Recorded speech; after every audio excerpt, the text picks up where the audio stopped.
Hey, Money Mike here. Quick question. Do you earn more than you used to but somehow feel less free? That is not just in your head. It is a money trap hiding inside your own paycheck. Today we pull it apart and find the way out. Let's get into it. Before I explain a single thing, I want to try a quick experiment on you. It only takes a minute, and it reveals exactly how your money brain really works. Imagine I walk over to you and hand you a plain white coffee mug. Nothing fancy about it. Just a solid, ordinary mug you might find in any kitchen. It is yours now. You are holding it in your hands. Turn it over, feel the weight of it, and let it settle in that this mug belongs to you.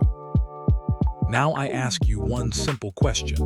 What is the lowest price you would accept to sell that mug back to me right now? Go ahead and pick a real number in your head, whatever feels fair for your mug. Do not overthink it, just lock it in. All right, now let me run the exact same thing in reverse. Forget the mug is yours. You do not own it, and you never did. You walk into a store and spot that same plain white mug sitting on a shelf.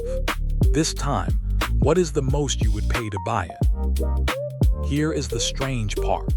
When researchers actually ran this experiment with real people, the two numbers were not even close to each other. The people who owned the mug wanted about twice as much to sell it, as the buyers were willing to pay for the very same object. Same mug, same shelf, same store.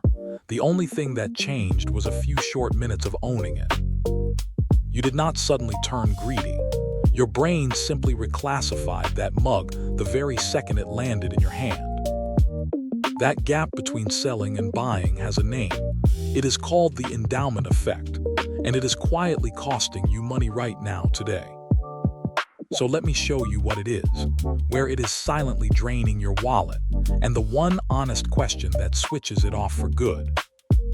First, let me put a clean name on what just happened inside your head: the endowment effect.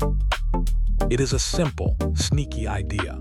The moment something becomes yours, you value it more than you did just 1 second earlier. And not by a little, often close to double, purely from the fact that you now own it and someone might take it away. It was uncovered by behavioral economists who ran that mug study over and over. The result barely moved. Owners always wanted more than buyers would pay. You feel it as a real, physical reluctance. Handing the thing back genuinely feels like a small sacrifice, even when the money on offer is more than fair. Nothing about the object itself ever changed. The mug is still the same mug, only the person holding it changed. Ownership is not just having a thing. It quietly rewires what your brain believes that thing is truly worth. So why on earth would your brain do something this irrational? It comes down to one deep piece of wiring. You hate losing things far more than you enjoy gaining them. Psychologists have measured this carefully. The sting of losing something is about twice as strong as the plain joy of getting it. And here is the twist that changes everything. The instant something is yours, letting it go registers in your brain as a painful loss. So selling your mug does not feel like earning a few easy dollars. It feels like losing your mug, and loss always stings. Your brain is not really pricing the object at all.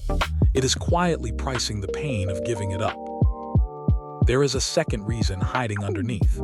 The things you own slowly become part of the story you tell about who you are. It gets even stronger when you built the thing yourself. The shelf you assembled by hand feels far more valuable than the same one bought finished. And notice how fast it kicks in.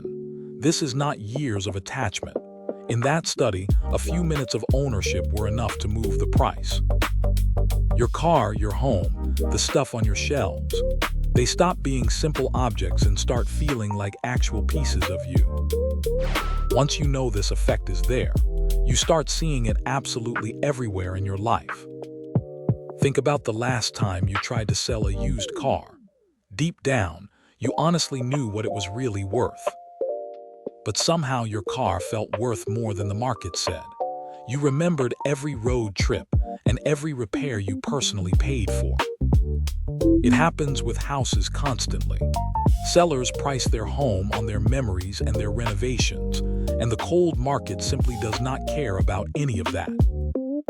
It is hiding in your closet too.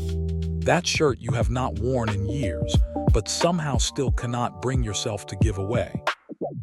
It runs deepest with anything you inherited. The old chair from a grandparent that you would never buy today, but could never bring yourself to sell. The gift from someone you love. The gadget you were so sure you would use, all worth more to you now, simply because they are yours. It shows up with old money habits too. You stick with the same bank or the same tired fund for years, just because it is already yours.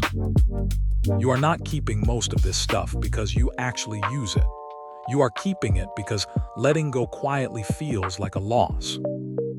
Now here is the part that should make you a little angry. Companies know all of this in fine detail. And they have quietly turned your own brain into one of the best salespeople they will ever have. Start with the free trial.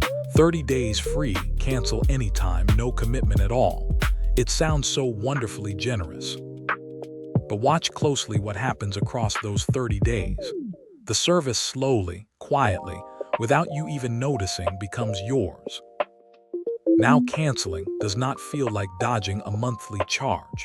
It feels like giving up something that already belongs to you. The car dealer wants you behind the wheel for the very same reason. Take it home for the whole weekend, they gladly say. Once it is sitting in your own driveway, your brain already files it as your car. Handing back those keys now feels like a real loss. Free returns. Try it in your own home. The puppy they gently place right into your arms. It is all the exact same quiet trick. Even the loyalty points and rewards you rack up work this way. They feel like yours, so you keep coming back just to protect them. They are not letting you sample the thing at all. They are letting you start owning it, because owners almost never hand things back. The free sample was never really a gift. It is the first quiet step of the sale, and your own brain happily does the rest. So let me get very specific about what this one bias is actually costing you. Every single time you sell something, the endowment effect quietly pushes you to overprice it, beyond what anyone will actually pay. The house that sits on the market for months because you flatly refuse to drop the price. That is this effect, measured in real dollars. It shows up hardest of all in your investing. You cling to a losing stock long after you clearly should have let it go. Not because the numbers say hold, because selling means admitting the loss is finally real, and that painful loss is yours. It fills your home with things you pay to store, insure, and step around every single day, but almost never actually use. And it keeps you paying for subscriptions you completely forgot you had, because hitting that cancel button feels like losing something. It even wrecks your negotiating. You reject a perfectly fair offer, holding out for your inflated number, and the whole deal quietly walks away. It bleeds into trade-ins as well. The dealer offers a fair market price, and it feels insultingly low because your car is worth more to you. Remember, every dollar frozen inside stuff you do not use is a dollar that could have been quietly growing for your future instead. Add it all up over an entire lifetime. You are overpaying again and again to keep things you would never choose to buy today. So how do you actually switch this thing off in your own head? The fix is one simple question. And honestly, it is just the mug experiment turned into a daily, repeatable habit. For anything you own, ask yourself this. If I did not already have it, would I go out and buy it today at today's price? If the honest answer is a clear no, then you are only keeping it because of the endowment effect. Nothing more than that. Use it on that stock. Would you buy this share right now at this exact price? If not, then why on earth are you still holding it? Use it on the clutter in your closet. If you would not buy it again, then someone else out there can finally put it to real use. Guard yourself against the marketing trap. Before you ever start a free trial, set a reminder to cancel it before it quietly becomes yours. Give yourself a simple waiting rule. Sit with any big keep or sell decision for a full day, so the ownership feeling has time to cool off. And when you do sell, try hard to think like the buyer, not the owner. The buyer does not care about your memories at all. Try it on your whole home for one weekend. Walk from room to room asking, would I buy this again? Watch how much you are suddenly ready to release. None of this means loving nothing you own.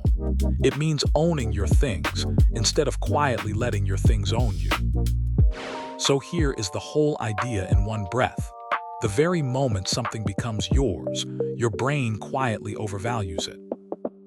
It happens because losing hurts more than gaining, and because your stuff slowly starts to feel like a real part of you. The cure is that one honest question: would I actually buy this again today? Let that decide what you keep, not the simple fact that you already own it. If this changed the way you look at your own stuff, do me a real favor and subscribe. We fix the way you think about money, one trap at a time. I am Money Mike. I will see you in the next one.